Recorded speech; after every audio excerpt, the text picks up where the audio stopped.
Alors Margot, t'as regardé un peu comment tu voulais abattre ici? Oui, en bas. Ok. Pourquoi en bas alors? Parce qu'il y a de la place et puis comme ça, ça casse pas le rajeunissement là-haut. Ok, ouais. Ça joue, tip top. Extra. Alors on peut y aller pour moi. Oui. C'est tout bon.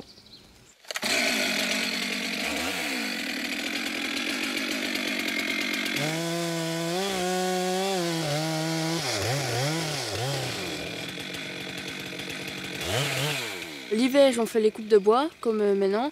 Et puis l'été, on fait plutôt les soins culturaux. Donc dans les jeunes forêts, on choisit les candidats, les arbres d'avenir. On les dégage, on fait pour qu'ils grandissent dans de meilleures conditions, on leur ramène de la lumière. On essaye un peu de les protéger pour que ce soit vraiment ceux-là qui prennent le dessus sur les autres. Elle est déjà bien attaquée sur la cousin. Je crois qu'ils sont déjà partis. Une fois. Vous, parfois, quand vous coupez de certains arbres, ça vous fait quelque chose? Si c'est vraiment des gros bois ou c'est que ça fait longtemps qu'on les connaît, qui ont été appréciés par beaucoup de monde, ce qu'on appelle les présidents, ça fait vraiment mal d'enlever ces bois où c'est qu'on se dit ils ont 250, 300 ans. Mais quelque part, il y a une réincarnation là-dedans, où c'est que justement, ils ont comme une deuxième vie. Ce gros sapin qu'on va peut-être abattre, ça nous fait mal, mais en même temps, on va se dire, ben voilà, ça sera peut-être la table d'une famille qui aura acheté un meuble. Et puis autour d'une table, il y a des discussions qui se font, et puis il y a des dialogues qui se passent. Donc quelque part, il n'est pas complètement mort, il y a encore quelque chose qui se passe là. Attention!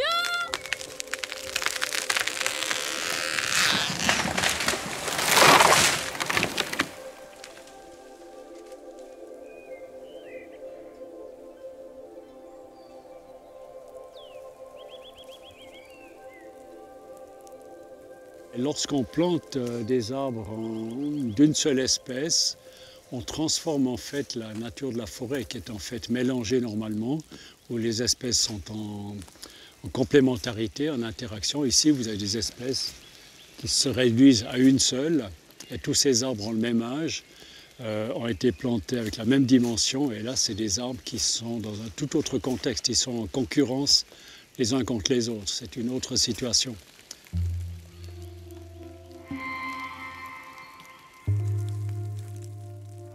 Alors ici, on est dans un petit groupe de sapins blancs et on voit en particulier comment la forêt s'entraide d'une essence à l'autre entre les sapins blancs et les épicéas. Il y a une forme d'entraide, mais aussi entre des sapins blancs côte à côte. L'arbre resté debout alimente la souche avec une sève élaborée, avec des sucres, la maintient en vie et cette souche continue de travailler en absorbant de l'eau, mais plus pour alimenter son ancienne couronne, mais pour alimenter son voisin resté vivant. Donc chaque arbre a son système racinaire, mais ce n'est pas seulement les racines de l'arbre. Les racines sont enveloppées par des champignons. On appelle ça des mycorhizes, partenariat. Donc ça peut être un réseau de communication entre différentes espèces d'arbres grâce à des champignons. Les chercheurs se rendent compte que là où l'arbre perçoit son environnement de la manière la plus subtile, c'est finalement dans le sol. Les champignons eux-mêmes, lorsqu'ils avancent, et les racines fonctionnent aussi par signaux acoustiques pour communiquer où se trouve quelle racine pour coloniser certaines parties du sol. Donc c'est beaucoup plus vivant et beaucoup plus subtil que ce qu'on imaginait.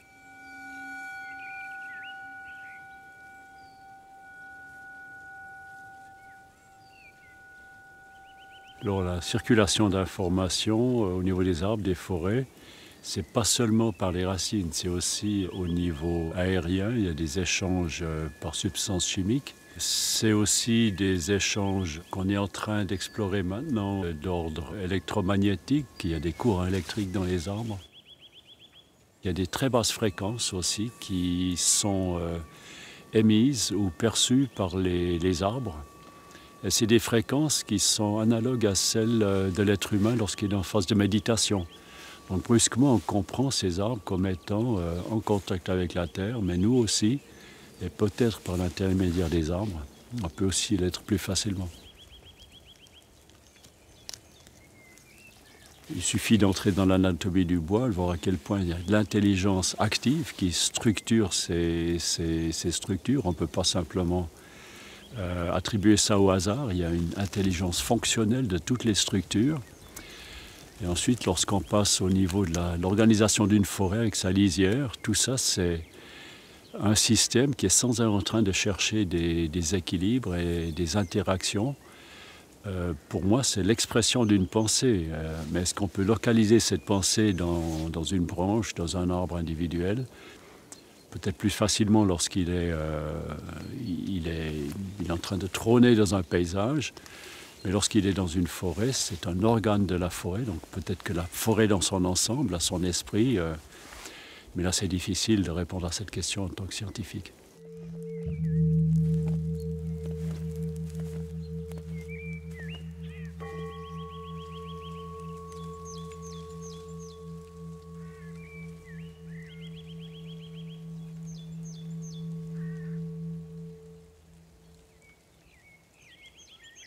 Quand j'étais enfant, je le pratiquais de façon spontanée, c'est-à-dire que je partais avec mon chien et puis j'allais toujours vers un petit bois dans les Hauts de Lausanne où il y avait quelques chênes. Et puis je m'asseyais près d'eux et en fait chaque fois je me sentais mieux. Puis beaucoup plus tard, quand j'ai fait une formation en programmation neurolinguistique, en PNL, j'ai réalisé qu'en fait ce que je faisais spontanément enfant, c'était quelque chose que je pouvais transmettre en le structurant. Et c'est comme ça que j'ai créé ce rituel de l'arbre. Il y a une invitation à entrer dans un processus et j'aime bien inviter la personne à choisir un arbre tout à fait comme elle se sent attirée sans se poser trop de questions. Et puis au moment où elle s'en approche, c'est de demander à l'arbre s'il peut faire quelque chose pour elle maintenant. Et il y a une espèce de réponse qui vient, un ressenti, qui dit oui ou qui dit non. Et si ça dit non, c'est simplement l'arbre n'est pas disponible, il est occupé à autre chose. Il suffit d'en trouver un autre.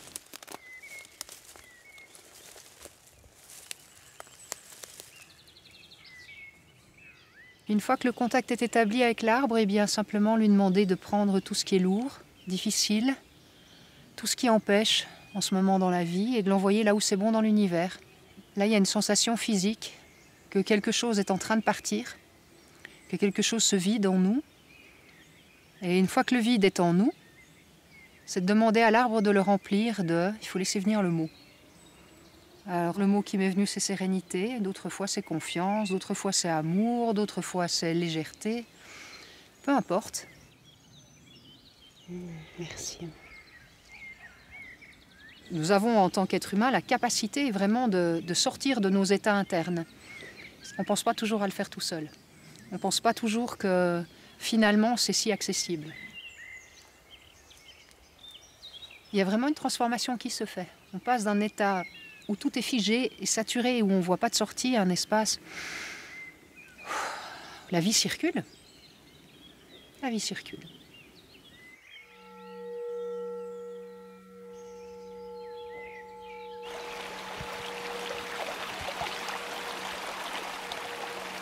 C'est un lieu qui m'intrigue beaucoup parce que quand on va un petit peu plus sur les berges de la rivière, on arrive dans des espaces plus lourds, plus serrés. C'est une autre ambiance de forêt que ce qu'on a connu tout à l'heure, peut-être d'autres énergies. C'est pas forcément une énergie réelle, c'est peut-être lié à notre état mental. Notre état mental crée une énergie. Si j'ai des pensées extrêmement tristes, ou si je pense à de la cruauté, si je pense à des choses comme ça, toute ma biologie petit à petit s'imprègne de cet état mental. Je peux faire ça toute seule dans une pièce où il n'y a rien. Évidemment, quand je suis dans la nature m'invite dans quelque chose où je ne vais peut-être pas spontanément. Joli petit peuplement par là, hein? Ouais. Qu'est-ce que tu as pu choisir? J'ai pris cet érable. Il y aurait Ouais. aussi celui-là qui est peut-être un peu plus droit, mais il est Ouais. plus petit. D'accord, ouais. On sait qu'on a des arbres qui vont dégager des énergies aussi très positives, d'autres négatives. Alors, je peux vous donner un exemple, c'est une histoire que mon grand-père me disait depuis longtemps, c'est que voilà, si on va faire la sieste sous un gros chêne, en général c'est vrai qu'on se réveille, on est vraiment ressourcé et puis on a vraiment l'agnac comme on dit. Et puis au contraire, si on va faire une sieste sous un noyer, on sera plutôt tendance à être un peu écrasé, un peu fatigué. Alors, de où ça vient et de quoi ça vient, non, ça, je sais que c'est, en tout cas, lui m'a toujours dit que ça donnait des énergies et ça pouvait aussi en tirer à sens inverse. Ouais.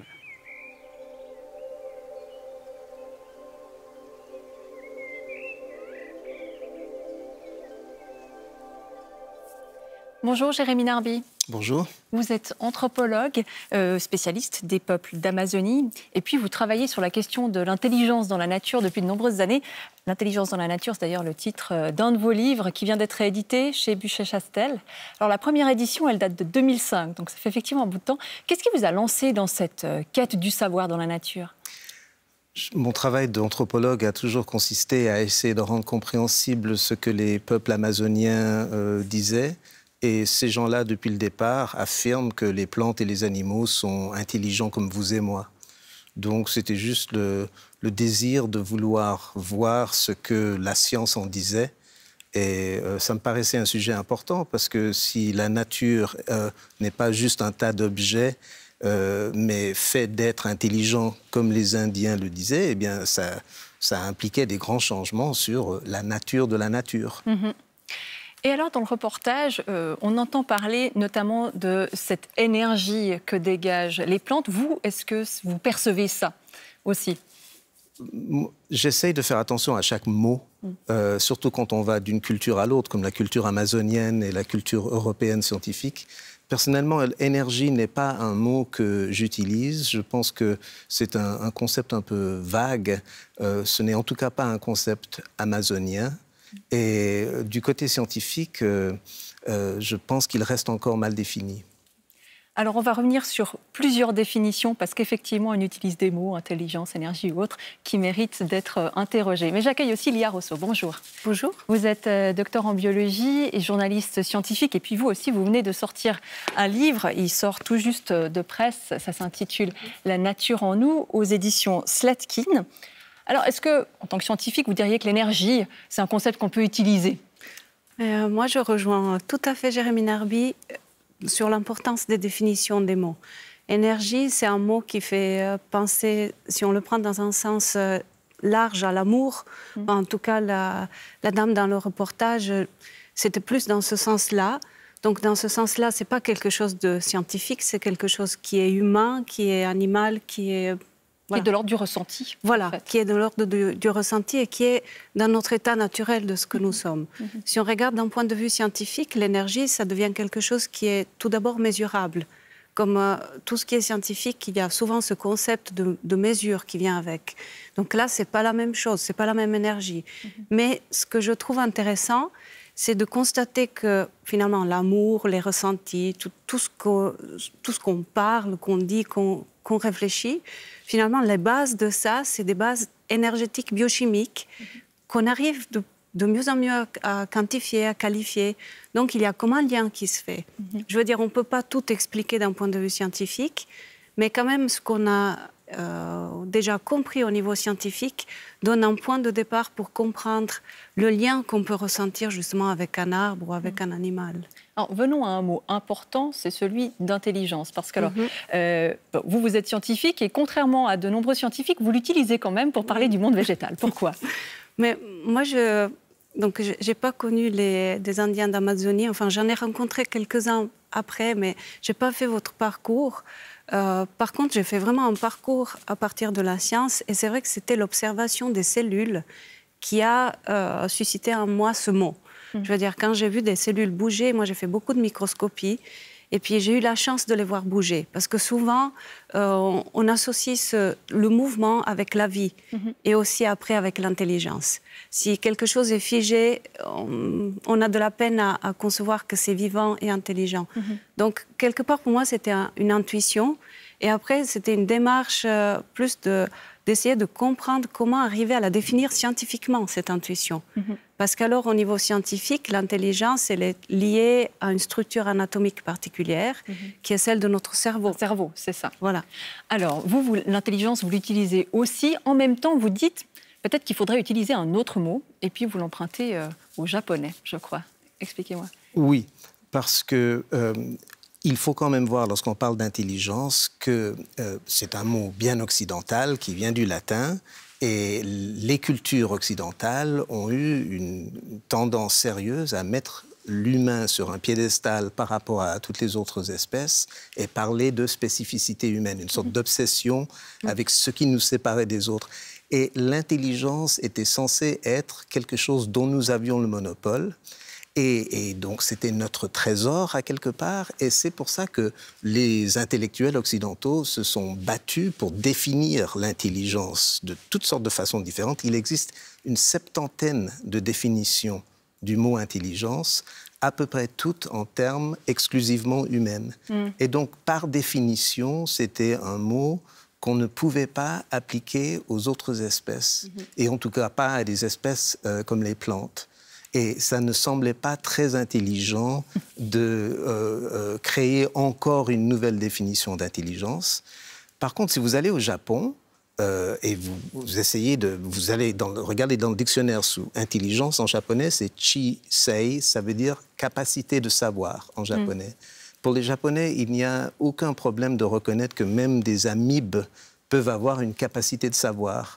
Tandis que lorsqu'un scientifique japonais publie des résultats montrant une capacité de savoir chez une amibe dans un journal scientifique occidental et il utilise le mot intelligence, il se fait tomber dessus par tous les observateurs parce qu'on ne peut pas appliquer un tel mot à un organisme unicellulaire.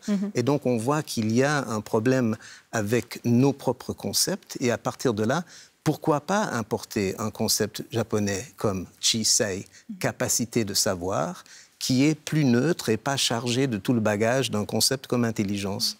Oui, parce que finalement, on a l'impression qu'on confond un petit peu tout. C'est vrai que c'est un mot qui est fait par les hommes, pour les hommes, le concept d'intelligence.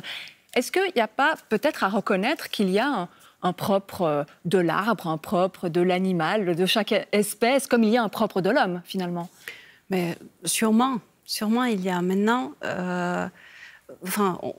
c'est vrai que du moment qu'on accepte, qu'on regarde les espèces animales, végétales, par rapport à ce qu'elles sont dans leur environnement, on découvre des capacités étonnantes. Donc sûrement, il y a un propre pour chaque être vivant, pour chaque espèce vivante. Maintenant, ce qui... On voyait dans le reportage Ernst Zürcher. Puis, en discutant avec lui, en lisant son livre, j'ai l'impression que le propre des arbres, c'est de garantir l'équilibre de la vie. Ça, c'est vraiment quelque chose qui m'a paru très important dans les discussions que j'ai eues avec lui et dans la lecture de son texte. Parce que là, on va au-delà de l'intelligence, en fait. On sort de quelque chose qui est strictement humain. Et c'est vrai que si on regarde l'écosystème dans lequel on vit, alors là, on voit que les arbres, ils font tellement de choses qu'ils garantissent la vie sur Terre. Ils rendent tellement de services écosystémiques, c'est ça? Donc, c'est peut-être le propre de l'arbre. Garantir notre survie, finalement. Voilà. Si on parle justement de ces capacités extraordinaires, il faut peut-être en donner quelques exemples quand même. Vous m'avez envoyé, pour préparer cette émission, un article notamment sur la capacité des plantes à apprendre, un peu comme les chiens de Pavlov. Vous pouvez m'en dire deux mots? De quoi sont-elles capables, ces plantes? Oui, alors donc il y a une chercheuse qui s'appelle Monica Galliano qui a un peu changé toutes les recherches sur les plantes parce qu'elle a traité les plantes comme des animaux.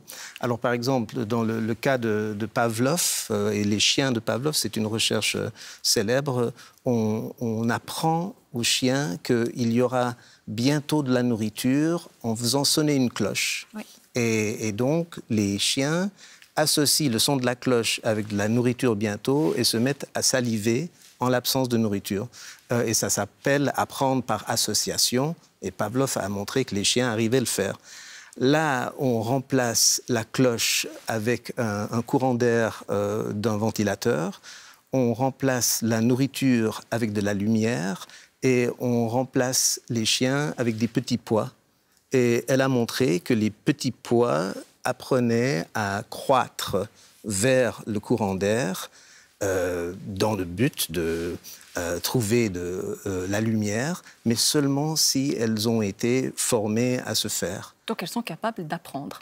Par association. Par association. Mais est-ce qu'elles sont programmées pour ça ou est-ce qu'elles font un choix? Est-ce qu'il y a une intention?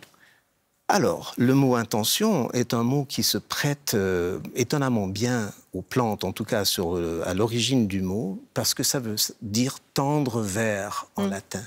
Et lorsqu'on regarde les plantes en caméra accélérée, on peut les voir tendre vers d'une façon délibérée et claire.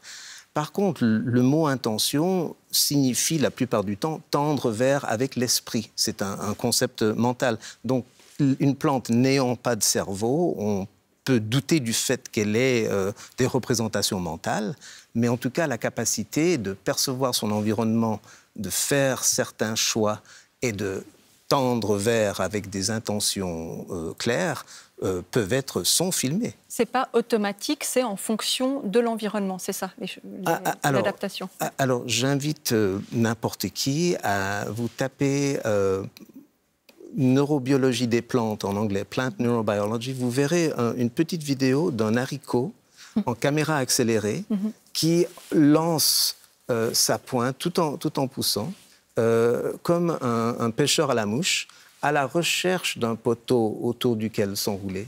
Et donc, à vous, une fois que vous avez vu ces images, à vous de dire si vous avez l'impression qu'il y a là une intention ou pas. Alors, on voit qu'elles peuvent apprendre, qu'elles peuvent s'adapter à leur environnement, faire des choix, tendre vers. On entendait Ernst Zürcher dire aussi dans le reportage qu'il y a pour lui, c'est l'expression d'une pensée. Il y a la forêt comme un organe, enfin, des arbres, un organe d'une forêt qui exprime une pensée. Ce qu'on peut dire, on peut aller jusqu'à dire qu'il y a une conscience des plantes. On est en plein dans les définitions des mots et de l'importance de chaque mot. D'après ce que j'ai vu des neurosciences végétales, donc les travaux essentiellement de Stefano Mancuso, il y a de quoi penser qu'il y a une conscience aussi dans les plantes. Plus encore, c'est vrai que lorsqu'on regarde une forêt, on ressent, on voit, on peut comprendre qu'il y a une certaine conscience aussi au niveau de la forêt. Alors maintenant, cette conscience-là, elle ne serait pas formée par un cerveau, elle serait formée plutôt par un réseau, donc le réseau des racines, le réseau de tous les composés volatiles qui sont libérés par les plantes. Donc ça serait une conscience beaucoup plus diffuse, une pensée beaucoup plus, comment dire, pas structurée, centralisée dans le cerveau, mais plutôt un réseau. Donc il y a tout ce... Voilà. Il y a cette nouvelle idée qui, à mon avis, elle mérite vraiment d'être prise au sérieux. Parce que les mécanismes, en fait, de base sont un peu les mêmes. Je veux dire, des substances chimiques qu'on retrouve dans notre cerveau, on les retrouve dans les racines des plantes. Après, elles ne fonctionnent pas forcément de la même façon qu'un cerveau, mais il y a quand même des stimuli électriques. Donc, il y a quand même des choses similaires. Mais avec tout ce qu'on découvre maintenant, et puis voilà, on se dit peut-être qu'elles peuvent, on semble penser, avoir une forme de conscience, peut-être, je crois qu'il faut avoir des récepteurs particuliers pour ça, mais peut-être que les plantes peuvent souffrir. Est-ce que vous pensez, Jérémy Narby, que toutes ces découvertes vont nous amener à, je sais pas, à découvrir peut-être une cause végétale, comme il y a eu une défense de la cause animale ces dernières décennies? Est-ce que vous pensez qu'on peut aller vers ça? Oui, je pense qu'au fur et à mesure qu'on se rend compte que les plantes ne sont pas que des objets ou des sacs de molécules, mais des êtres sensibles qui apprennent, se souviennent, communiquent entre elles, ont une sorte de conscience, capacité de connaître, oui. Et en plus, on a de la parenté avec elles, c'est-à-dire que toute la vie sur la Terre, c'est notre grande famille. Nous, Occidentaux, avons eu tendance à regarder toute la nature comme étant un tas d'objets. On a objectifié la nature. On en revient et on se rend compte qu'on est entouré d'êtres sensibles qui ne parlent pas comme nous, mais qui ont leur point de vue. Et plus on prendra en compte leur point de vue, plus on sera obligé de revoir notre façon de les traiter. Mais ouais, c'est ça, c'est quand même une révolution. Puis ça nous met dans une position quand même assez culpabilisante parce que ça veut dire qu'il faut changer tout notre rapport aux plantes. Et alors, qu'est-ce qu'on peut faire? Qu'est-ce qu'on peut ne pas faire? Est-ce qu'on peut les utiliser? Jusqu'où? Ça redéfinit une éthique de la plante. Bon, on peut également les émuler parce que ce que l'on voit dans une forêt, c'est les plantes ont une sorte... quelqu'un a dit que les arbres étaient les communistes du monde. C'est-à-dire qu'ils partagent entre eux, ils s'occupent les uns des autres. Il y a de l'entraide. Oui, beaucoup d'entraide. Et donc, on peut s'inspirer des plantes, on peut aussi s'inspirer de certains animaux. On peut s'ouvrir à l'idée qu'il n'y a pas que ce que les humains pensent qui soit important et apprendre des autres espèces. Lia Rosso, alors c'est peut-être pas une question à poser à une scientifique, mais est-ce que la science occidentale est le meilleur moyen de connaître le vivant? Alors, peut-être jusqu'à il y a quelques années, non. Parce que justement, elle était trop fermée par rapport à ce côté que humainement on a en tant que ressenti de communion avec le vivant. Ce que je trouve magnifique au jour d'aujourd'hui, et c'est pour ça que j'aime bien divulguer la science, c'est que la science occidentale est arrivée par des preuves logiques et par des hypothèses, par ce raisonnement de cause à effet, à montrer que la nature est qu'on est tous unis, que notre ADN est le même que celui d'une plante, qu'on parle tous le même langage. Donc je trouve que c'est ça qui est magnifique aujourd'hui au niveau de la science. Et ça rejoint finalement le savoir indigène. C'est ça que vous montrez dans votre livre, Jérémie Narby. Voilà. Je pense que les deux approches sont parfaitement complémentaires. Merci beaucoup à tous les deux d'avoir participé à cette émission. C'est une émission qui s'inscrit dans le projet Mission B de la RTS, B pour biodiversité. Je vous propose de découvrir tout ce que vous pouvez faire pour la préserver, cette biodiversité, en vous rendant sur le site internet missionb.ch. Et si vous voulez réagir à cette émission, vous pouvez nous écrire à l'adresse fautpascroire.ch ou alors poster un message sur notre page Facebook.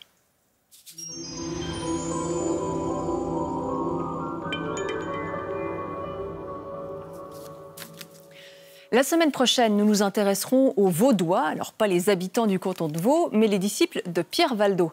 Ce marchand lyonnais a tout quitté pour prêcher l'évangile dans la pauvreté. Ses disciples ont été persécutés pour hérésie par l'Église catholique, et ça 300 ans avant la Réforme. Un reportage à voir samedi prochain dans Faut pas croire. D'ici là, portez-vous bien.